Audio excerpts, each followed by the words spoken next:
अस्सलाम वालेकुम यार, बड़ा खैरियत से होंगे। 9th कंप्यूटर साइंस की न्यू बुक 2025 में चैप्टर 6 की एक्सरसाइज के लॉन्ग क्वेश्चन आज की वीडियो में सॉल्व करेंगे। निशान लगवाऊंगी आपको, वीडियो में तक हमारे साथ रहिएगा।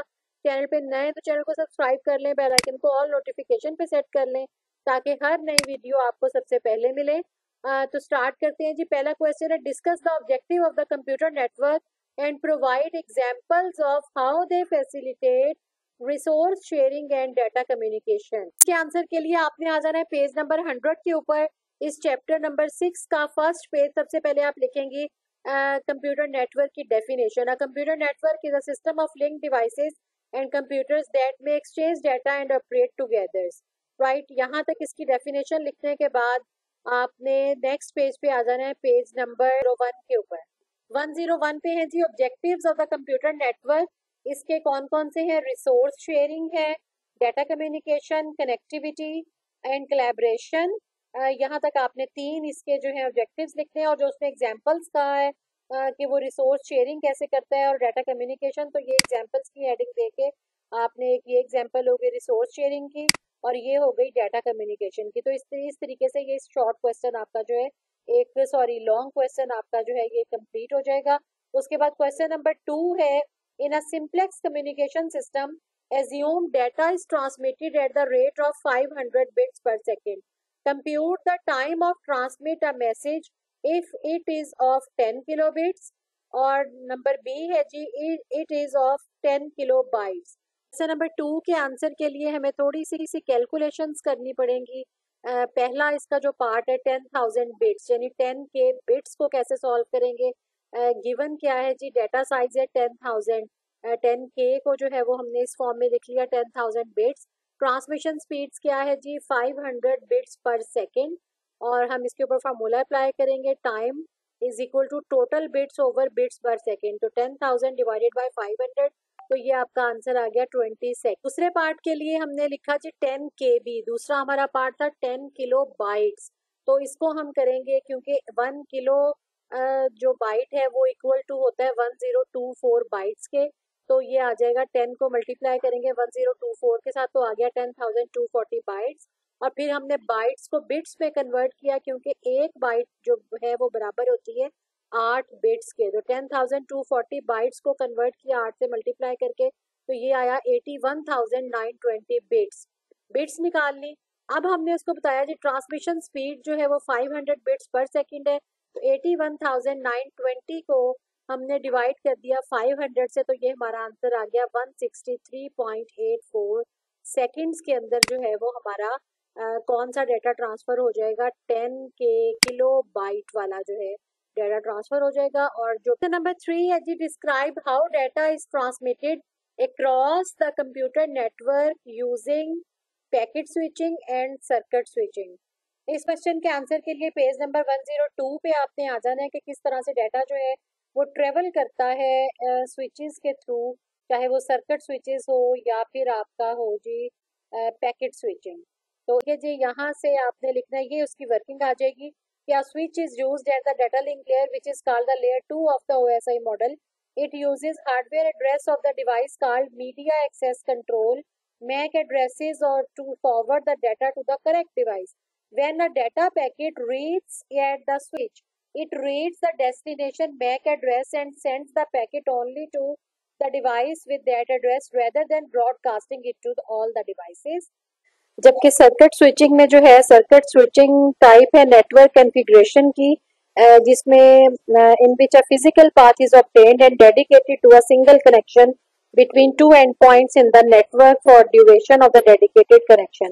यानी जितनी देर तक डेडिकेटेड कनेक्शन रहता है उतनी देर में ये फिजिकल पाथ जो है वो इसका एस्टेब्लिश रहता है, जो कि डेडिकेटेड होता है और डायरेक्ट आपका पूरे का पूरा डाटा जो है पैकेट्स की सूरत में नहीं, डायरेक्ट आपका पूरा डाटा जो है वो जा रहा होता है दूसरे एंड के ऊपर। जबकि पैकेट स्विचिंग में क्या होता है कि वो पैकेट वाइज जाता है, कभी वो एक पाथ ले लेता है कभी दूसरा, उसमें डेडिकेटेड पाथ नहीं होता। जबकि सर्किट स्विचिंग में जो है वो डेडिकेटेड पाथ होता है।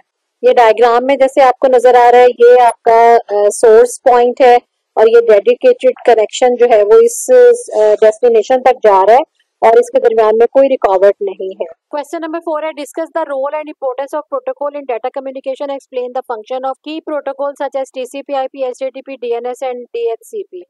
पेज नंबर 119 के ऊपर ये सारे टीसीपी आईपी है और उसके अलावा डीएनएस है, डीएचसीपी है, इंटरनेट प्रोटोकॉल है। ये तमाम प्रोटोकॉल जो है वो यहाँ दिए हुए हैं। एचटीटीपी क्या होता है? हाइपर टेक्स्ट ट्रांसफर प्रोटोकॉल, ठीक है। और ये बाकी के तमाम ये प्रोटोकॉल्स आ जाएंगे। उसके बाद नेक्स्ट क्वेश्चन है जी, question number 5, evaluate the different methods of network security including firewalls, encryption and antivirus software। तो नेटवर्क सिक्योरिटी के मेथड्स जो है पेज नंबर इसी पेज के ऊपर last page of this chapter, इसमें ये नेटवर्क सिक्योरिटी मेथड आ जाएंगे, फायरवॉल, एनक्रिप्शन और एंटीवायरस सॉफ्टवेयर। यहाँ से यहाँ तक जो है वो इसका आंसर हो जाएगा। और उसके बाद क्वेश्चन नंबर 6 है, describe real world application of the computer network in business, education and health care. तो इसके लिए आपको आ जाए जी पेज नंबर आप 118 के ऊपर, ये देखें ji, real world application of the computer network business के अंदर, एजुकेशन और ये हेल्थ केयर, यहाँ तक जो है स्टैंडर्ड प्रोटोकॉल से ऊपर तक इस क्वेश्चन का आंसर जो है वो कंप्लीट हो जाएगा। क्वेश्चन नंबर 7 है, compare and contrast the different types of the network topologies, star, ring, बस एंड मैश। तो ये जितनी भी टोपोलॉजीज हैं आपकी नेटवर्क टोपोलॉजीज, पेज नंबर 105 पे नेटवर्क टोपोलॉजीज है। ये टोपोलॉजीज का लेक्चर हमने एक सेपरेट बनाया हुआ है, उसमें हमने डिफरेंस भी देखा है, बहुत डिटेल्स के साथ डिस्कस किया हुआ है। बस टोपोलॉजी, स्टार टोपोलॉजी, उसके बाद रिंग टोपोलॉजी और मैश टोपोलॉजी का हमने डिफरेंस इसको बेहतरीन तरीके से एक्सप्लेन किया हुआ है। आप हमारे चैनल की play list 9th computer science and entrepreneurship 2025 वाली प्ले लिस्ट में जाके प्रीवियस लेक्चर देख सकते हैं। उसका लिंक मैं आपको जो है वो आई बटन में भी दे दूंगी और एंड स्क्रीन पे भी दे दूंगी, वहां से भी आप क्लिक करके जो है वो देख सकते हैं। उसके बाद नेक्स्ट क्वेश्चन है ji, consider a shift cipher with a shift amount of 4, encrypt the message security, decrypt the message this one. Question number 8 के लिए भी हमें जो है करनी पड़ेगी जनाब कैलकुलेशन। कैसे करेंगे कि सबसे पहले हम ए पार्ट को सॉल्व करते हैं, एनक्रिप्ट द मैसेज सिक्योरिटी। कैसे हमने इसको एनक्रिप्ट करना है? शिफ्ट साइफर हमने यूज करना है और शिफ्ट अमाउंट हमने कितनी यूज करनी है? 4। इसका क्या मतलब है? इसका मतलब है जनाब कि हमने ये लिख लेना है, ये वर्ड्स यहाँ लेटर्स, ये पोजीशन उसकी, ये शिफ्ट यानी +4 हमने शिफ्ट करना है और ये एनक्रिप्टेड लेटर। और जब हम कैपिटल एस निकालेंगे उसकी पोजीशन 18 बनती है, तो शिफ्ट 4 के साथ क्या पोजीशन आ गई? 22। तो यानी 22 पे जो लेटर होगा उसके साथ हम इसको एनक्रिप्ट करेंगे। तो एस को एनक्रिप्ट किया डब्ल्यू के साथ, ई की पोजीशन है 4, उसमें 4 ऐड किए 8 पे क्या लेटर है जी? आई है। उसके बाद सी की पोजीशन 2 है और पोजीशन वाइज उसने कहा ना शिफ्ट 4 आपने करना है, तो 2 है और ये जो है 6, 4 ऐड किया तो ये 6 हो गई और ये जो है जी आ गया इसके ऊपर और फिर यू, इसी तरह से URITY को हमने शिफ्ट 4 के साथ करके तो ये हमारे पास आ गया WIGYVMXC। इसी तरह से फिर हमने इसी वर्ड को, जो हमारा ये वर्ड बना, इसको डिक्रिप्ट करना है। तो डिक्रिप्शन में फिर वही होगा शिफ्ट 4 के साथ। ये अब क्या होगा कि हमारा जो सिक्योरिटी वाला ये कॉलम था वो इधर आ जाएगा और एनक्रिप्टेड लेटर वाला जो है वो इधर आ जाएगा। तो टेबल हमारा बनेगा लेटर W पोजीशन 22 और ये हम -4 इसमें करेंगे, उसमें हमने +4 किया था, इसमें -4 करेंगे और ये 18 आ गया और ये वापस जो है, क्योंकि डिक्रिप्शन जो है ये उसी एनक्रिप्शन को हमने रिवर्स करना होता है, तो जाहिर है रिवर्स करेंगे, उसमें हमने +4 किया था तो इसमें हम -4 करेंगे। इसी तरह से M की 12वीं पोजीशन, उसमें -4 किया तो 8 आ गया और ये आई एंड सो ऑन। इस तरह से ये टेबल जो है ये बन जाएगा। क्वेश्चन नंबर 9 है, an IPv4 address is a 32 bit number, calculate the total number of unique IPv4 addresses possible. इसमें हमने ए पार्ट में करना है, show the calculation for the total number of IPv4 addresses और बी में हमने करना है how many addresses are left if 10% of the total addresses are reserve for the special purposes.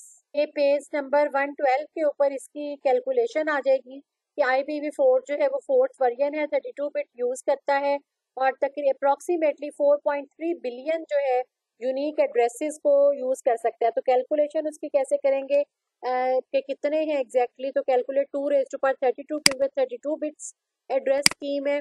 तो 2 रेज टू पावर 32 को जब हम कैलकुलेट करेंगे तो वो होगा जी 4294967296।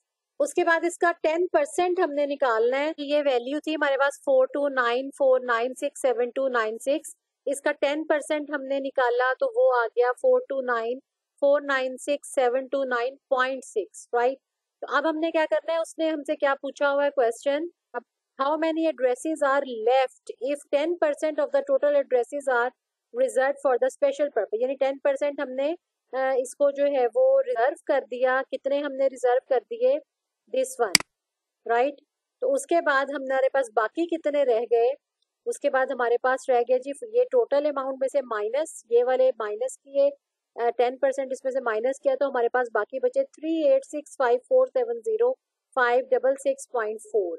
तो ये हमारे पास रिमेनिंग एड्रेसेस जो हैं वो रह जाएंगे। तो ये इसके जो पार्ट बी है उसका आंसर है। ठीक है जी, ये आपका क्वेश्चन नंबर 9 भी कंप्लीट हो गया। ये ए पार्ट में आपने टोटल नंबर को जो है वो कैलकुलेट कर लेना है और सेकंड में 10% पहले निकालना है और फिर आपने बकाया एड्रेसेस बताने हैं जो कि 38 समथिंग वाले, वो आपको मैंने भी अभी वैल्यू दिखाई वो दिखाएंगे। उम्मीद है जी आपको पसंद आई होगी वीडियो। चैप्टर की एक्सरसाइज के क्वेश्चन निशान आपने लगा लिए होंगे। अपने बाकी फ्रेंड के साथ भी शेयर किया करें ताकि उनकी भी ये कन्फ्यूजन्स जो हैं क्वेश्चन के शुरू कहाँ से होता है और एंड कहाँ पे होता है, या इस तरह के जो मैथमेटिकल क्वेश्चंस हैं उनको कैसे सॉल्व करना है उस तरीके के लिए उनकी भी रहनुमाई जो है वो आपके जरिए से होगी। तो आपको सबका जारिए का सवाल मिलेगा। नेक्स्ट वीडियो तक अल्लाह हाफिज़।